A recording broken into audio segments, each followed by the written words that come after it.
Another 8-track player deck. This is a Craig, big name in the 70s.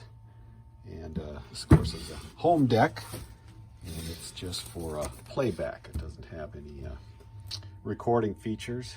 I went through this and cleaned it all up, new belt. Made sure all the lights were working. One thing I couldn't get working was the fast forward. And it wasn't a switch problem, I think it was a motor problem. But I included that information in the listing, and it still sold for $150. This is a Bakelite case Zenith radio.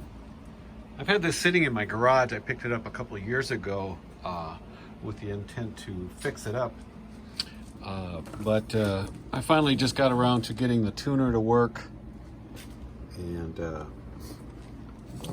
it does receive stations, but it's a bit limited in its reproduction of the radio signals. So I'm selling it as is. It's very complete, very good shape. These are somewhat sought after, and someone might be just getting this for parts. Those knobs are tough to come by. So this vintage 50s Zenith tube radio sold for $65 in non-working condition. Today's Wednesday, and things have been very slow. No sales since, I believe, last Friday. Almost unheard of. I mean, I do sell mainly large items, looking for the big payoff, but I do have a lot of small stuff.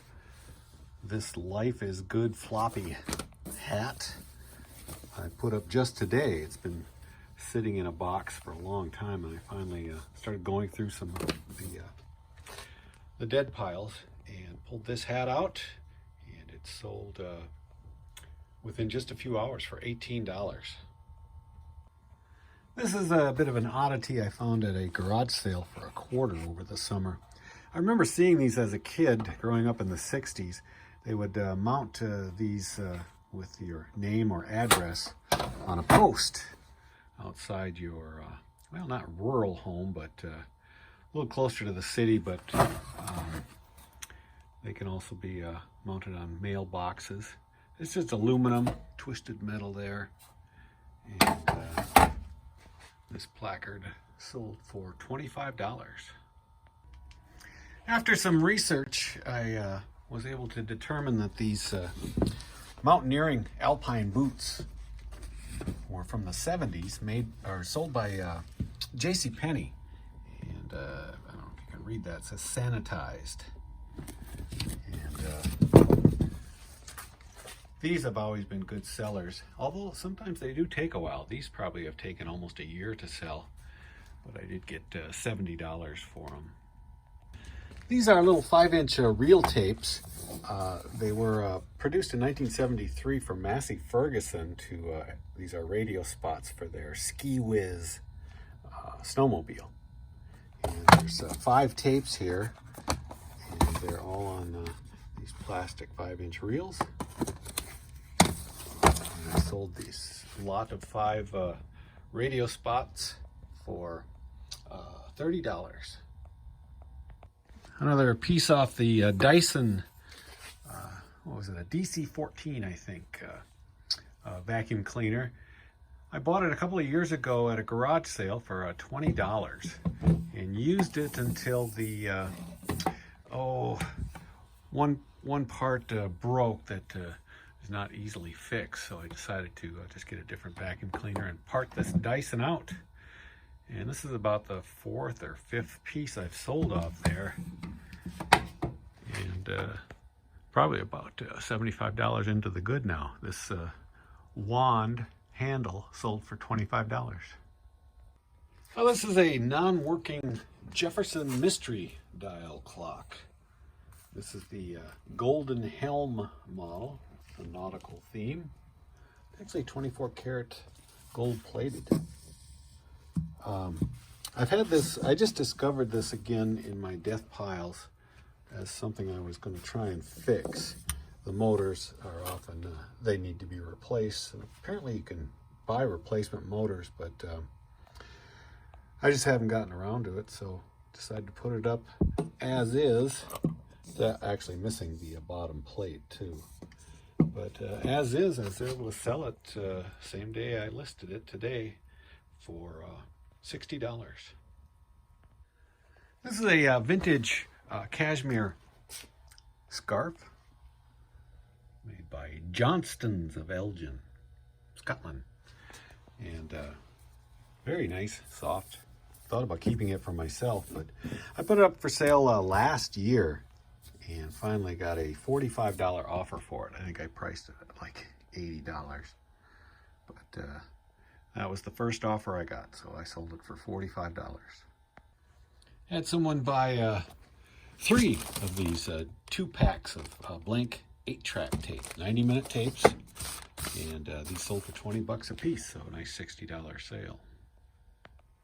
This is a ceiling lamp fixture and glass shade.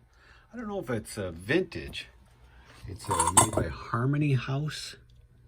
I found it at a church sale for $25, and it sold for $20.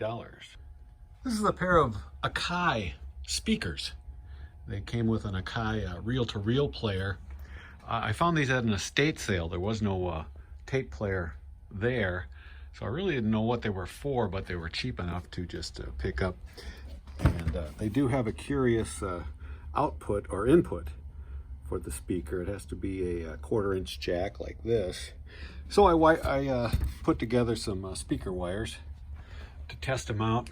I actually had to take one apart because it had a screw rattling around inside it, but got it all sorted out. And they've been up for sale for a number of months now for $150. And last night I took a $125 offer for it. Another BSR record changer. This is for a console replacement. This is just the typical BSR record changer. Cleaned it all up as far as the old grease goes. Regular service, got a new stylus on there. And this sold for $165. This is the tone arm off of a Garrard turntable. I decided to part out. I got that. There. This was the table I parted out. Got a couple others. Look at that one. That looks fun.